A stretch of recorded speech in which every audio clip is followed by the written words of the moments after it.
Hello friends, नमस्कार। स्वागत है आप सभी का अपने इस यूट्यूब चैनल में जिसका नाम है केमिस्ट्री जिंदाबाद। और मैं हूं आपका अपना डॉक्टर डीएसपी। तो जैसा कि आप सभी को पता है कि अपना एक क्रैश कोर्स चल रहा है और इसमें सबसे पहले अपन ने शुरू किया है सर्जरी के साथ।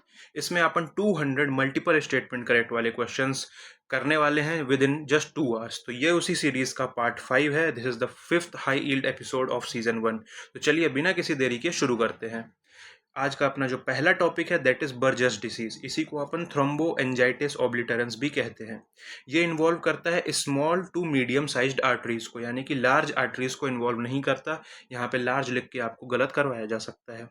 ये मोस्ट कॉमन है मेल स्मोकर्स में जिनकी एज लेस देन 30 ईयर्स होती है।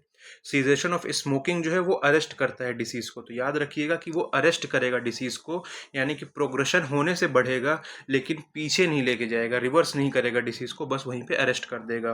और ये कैरेक्टराइज होता है हाईली इन्फ्लामेटरी थ्रोम्बाई से, ना कि नॉन इन्फ्लामेटरी चेंजेस से। तो इसमें आपको हाईली इन्फ्लामेटरी थ्रोम्बाई देखने को मिलेगी। ठीक है, इन्फ्लामेटरी थ्रोम्बस आपको यहाँ पे देखने को मिल जाएगा। की पॉइंट्स की अगर बात करूँ तो यहाँ पे जो वेसल्स अफेक्ट होंगी वो होगी small and medium sized arteries and veins. Common होता है मेल स्मोकर्स में जो लेस देन 30 ईयर्स के होते हैं। और इसका ट्रीटमेंट है कि स्मोकिंग को स्टॉप करना है, विच इज मोस्ट इंपॉर्टेंट।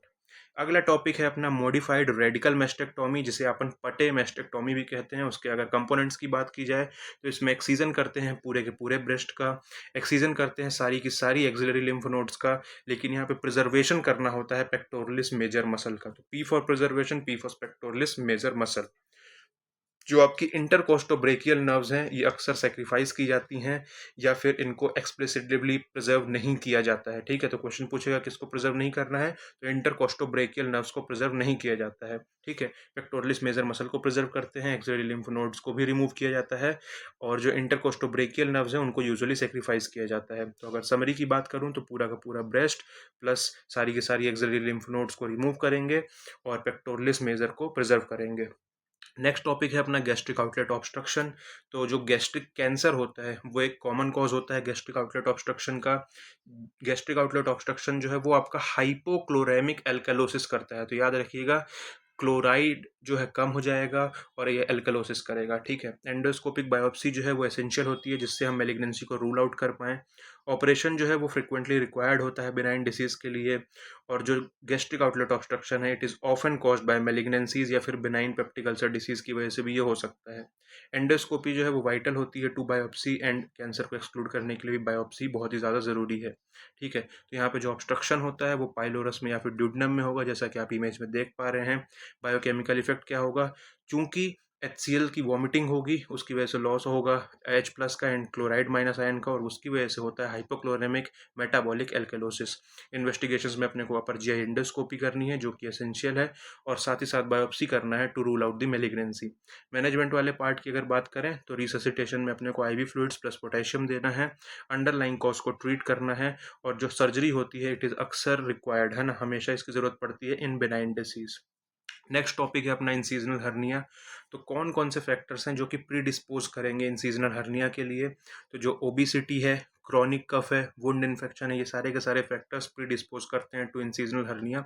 साथ ही साथ अगर आपने एब्जॉर्बेबल सूचर मटेरियल यूज़ किया है तो उससे भी इंसीजनल हर्निया का रिस्क बढ़ जाता है ना। ओबिसिटी, क्रॉनिक कफ जो है वो इंट्रा एब्डोमिनल प्रेशर बढ़ाते हैं, इसकी वजह से ऊपर डिस्पोज करते हैं। वुंड इन्फेक्शन जो है वो हीलिंग को इम्पेयर करता है।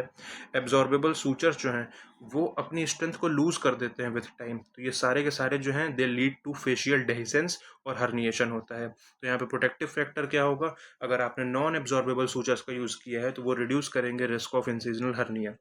नेक्स्ट टॉपिक है अपना पेपिलरी थायराइड कार्सिनोमा। तो ये most common malignant thyroid tumour होता है, ये ज़्यादा कॉमन होता है यंग फीमेल्स में। और जो डिस्टेंट मेटास्टेसिस हैं they are rare at presentation. तो प्रेजेंटेशन के टाइम पे डिस्टेंट मेटास्टेसिस नहीं देखने को मिलती है यूजुअली, और ये प्राइमरली जो स्प्रेड करता है वो लिम्फेटिक्स के थ्रू करता है। ठीक है, तो यहाँ पे पेपिलरी कार्सिनोमा की बात में अगर अपन बात करें तो सर्वाइकल लिम्फ नोड्स जो हैं वो कॉमन साइट होती हैं ऑफ स्प्रेड। की फीचर्स की अगर बात करें तो ये मोस्ट कॉमन होता है थायराइड मेलिग्नेंसीज में, ऑलमोस्ट 80% केसेस इसी के होते हैं। यंग फीमेल्स में ये ज़्यादा देखने को मिलेगा जिसकी पीक एज है 20 to 40 ईयर्स। ये स्प्रेड करता है लिम्फेटिक्स के through regional cervical lymph nodes में। डिस्टेंट मेटास्टेसिस लाइक लंग्स में चला गया, बोन में चला गया, ये रेयर ही होता है एट प्रेजेंटेशन, और इसकी जो प्रोग्नोसिस है वो बहुत ही एक्सीलेंट है। अगला टॉपिक है अपना पेप्टिक अल्सर्स। तो उसके की पॉइंट्स के बारे में अगर बात करूं तो जो ड्यूडेनल अल्सर्स हैं वो ज़्यादा कॉमन होते हैं as compared to gastric ulcers. H pylori और एनसेड्स जो हैं वो मेन इटियोलॉजिकल फैक्टर होते हैं। पोस्टीरियर ड्यूडेनल अल्सर जो है इट टेंड्स टू ब्लीड, और जो एंटीरियर ड्यूडेनल अल्सर है इट टेंड्स टू परफोरेट। तो इसको आप APPB से याद रख सकते हो। याद रखना P is not with P, है ना। तो एंटीरियर परफोरेट करेगा, पोस्टीरियर ब्लीड करेगा, ठीक है। तो यहाँ पे जैसे कि आप इमेज में देख पा रहे हो कि पोस्टीरियर ड्यूडेनल अल्सर जो है वो ब्लीड करता है, और जो एंटीरियर ड्यूडेनल अल्सर है वो परफोरेट करता है। ईटियोलॉजी में एच पाइलोरी इन्फेक्शन हो सकता है, एनसेड्स की वजह से भी हो सकता है, for example ibuprofen, diclofenac and aspirin. Next अपने पास टॉपिक आता है एक्यूट पैंक्रियाटाइटिस का। तो इसमें कौन कौन से स्कोरिंग सिस्टम्स को अपन यूज़ करते हैं उसको रिवाइज करेंगे अपन। तो रैनसन एंड ग्लासगो स्कोर होता है, अपाचे 2 स्कोर होता है, मॉडिफाइड मार्शल स्कोर होता है। ये सारे के सारे स्कोर्स जो हैं ये हेल्प करते हैं सीवियरिटी को एसेस करने में और प्रोग्नोसिस को प्रिडिक्ट करने में। अगर आपको इसमें मेल्ड दे दिया, एक क्वेश्चन में था जिसमें मेल्ड स्कोर दे दिया गया था, तो मेल्ड स्कोर जो है वो एक्यूट पैंक्रियाटाइटिस के लिए स्कोरिंग सिस्टम नहीं है। इसका इस्तेमाल करते हैं अपन एंड स्टेज लीवर डिसीज में, ठीक है। तो कौन कौन से स्कोरिंग सिस्टम्स है? रैनसन स्कोर जो है ये एसेस करता है सीवियरिटी एंड प्रोग्नोसिस 48 आवर्स में। ग्लासगो स्कोर जो है वो भी सीवियरिटी एंड प्रोग्नोसिस के लिए होता है। अपाचे 2 भी सीवियरिटी एंड प्रोग्नोसिस के लिए होता है। और जो आपका मॉडिफाइड मार्शल स्कोर है ये organ dysfunction and systemic complications को एसेस करता है। लेकिन जो मेल्ड स्कोर था वो एंड स्टेज लीवर डिसीज की प्रोग्नोसिस को एसेस करने का काम आता है। तो ये सारे के सारे स्कोरिंग सिस्टम्स जो है वो क्यों इंपॉर्टेंट है?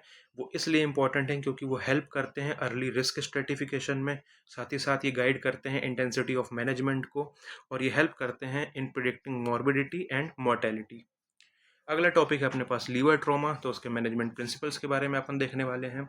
ज़्यादातर जो इंजरीज होती हैं वो माइनर होती हैं और उसको अपन नॉन ऑपरेटिवली या फिर कंजर्वेटिव तरीके से मैनेज कर सकते हैं। जो ब्लंट इंजरीज होती हैं उनमें लोअर मोर्टेलिटी होती है as compared to penetrating injuries. CT जो है ना, सीटी जो है वो इन्वेस्टिगेशन ऑफ चॉइस होता है हीमोडायनेमिकली स्टेबल पेशेंट्स में। एक पॉजिटिव फास्ट जो है एक हीमोडायनेमिकली स्टेबल पेशेंट में, तो वो यूजुअली प्रॉम्प्ट करता है सीटी स्कैन की तरफ। यहाँ पे आपको इमीडिएटली मैंडेटरी लेप्रोटॉमी नहीं करनी है। ज़्यादातर जो लीवर ट्रॉमा होता है वो मैनेज कर सकते हैं अपन कंजर्वेटिवली, है ना। और जो ब्लंट है उसका लोअर मोर्टेलिटी होता है देन पेनिट्रेटिंग, यानी कि पेनिट्रेटिंग इंजरीज में ज़्यादा मोर्टेलिटी देखने को मिली है as compared to blunt injury. Approach की अगर बात करूं कि स्टेबल पेशेंट में कैसे अप्रोच करना है, तो पहले आपको प्राइमरी सर्वे के लिए जाना है, यानी कि आपको ABC करना है। उसके बाद आप फास्ट करोगे, और अगर फास्ट पॉजिटिव आया और आपका पेशेंट स्टेबल है देन आपको CT स्कैन के लिए जाना है। एंड फर्दर फिर आपको नॉन ऑपरेटिव मैनेजमेंट करना है अगर सुटेबल है तो। नेक्स्ट अपन देखेंगे कि स्प्लीन क्या क्या फंक्शंस परफॉर्म करती है, ठीक है। तो ये फिल्ट्रेशन करती है एजेड RBCs का, है ना। जो भी एजेड और डैमेज्ड RBCs हैं उनका ये फिल्ट्रेशन करेगी। साथ ही साथ ये प्रोपर्डिन एंड टफ्टसिन का सिंथेसिस भी करती है ना। ऑप्सोनिन्स का सिंथेसिस करती है जिन्हें अपन कहते हैं प्रोपर्डिन एंड टफ्टसिन। उसके अलावा ये रिमूव करती है हीन्स बॉडीज को, है ना। रेड सेल्स से हिंज बॉडीज को ये रिमूव करती है जिसे अपन पिटिंग कहते हैं। और जो स्प्लीन है वो फिल्टर करती है ओल्ड RBCs को, ऑप्सोनिन्स को सिंथेसाइज करेगी, intercellular inclusions like hinge bodies को रिमूव करेगी। दूसरे फंक्शंस की अगर बात करूँ तो immune surveillance, reservoir for blood like platelets and RBCs का रिजर्वायर भी ये होती है। और फैगोसाइटोसिस करती है बैक्टीरिया एंड डेब्रिस के केस में। फिर लास्ट टॉपिक जो है अपने इस वीडियो का वो है ब्रेन ट्यूमर। तो ब्रेन ट्यूमर के क्लासिक ट्रायड ऑफ प्रेजेंटेशन के बारे में अपन देखते हैं। जब भी ब्रेन ट्यूमर होगा तो ये रेज्ड ICP के साथ प्रेजेंट करेगा। इसमें पेशेंट को अर्ली मॉर्निंग हेडेक की प्रॉब्लम होगी, वॉमिटिंग होगी, पैपिलेडीमा होगी और ड्राउजीनेस देखने को मिलेगी। जो सीजर्स हैं वो भी अक्सर फर्स्ट प्रेजेंटेशन की तरह होते हैं। ये जो सीजर्स हैं ये फोकल भी हो सकते हैं और जनरलाइज्ड भी हो सकते हैं। उसके साथ ही साथ आपके पेशेंट में फोकल न्यूरोलॉजिकल डेफिसिट देखने को मिलेगी, जिसमें पेशेंट को हेमीपेरेसिस होगा, एफेजिया होगा, विजुअल फील्ड डिफेक्ट्स हो सकते हैं, क्रेनियल नर्व पाल्सीज हो सकती हैं और सेंसरी डेफिसिट्स देखने को मिल सकते हैं। एक इंपॉर्टेंट बात यहाँ पे आपको बताना चाहूँगा कि जो एनोपिया है यानी कि लॉस ऑफ विजन वो हो जरूर सकता है, लेकिन ये जनरलाइज्ड डेफिनेटिव ट्रायड का पार्ट नहीं है, ठीक है। Progressive onset and worsening symptoms जो हैं वो ब्रेन ट्यूमर के केस में टिपिकल होते हैं। So that's it for this part also. I hope आपको ये पसंद आया होगा, और अगर आपको ये वीडियो बिल्कुल ही पसंद आई है, थोड़ी सी भी पसंद आई है, तो please do share with your friends. Thank you so much. मिलते हैं आपसे अगले पार्ट में, तब तक अपना ख्याल रखिएगा।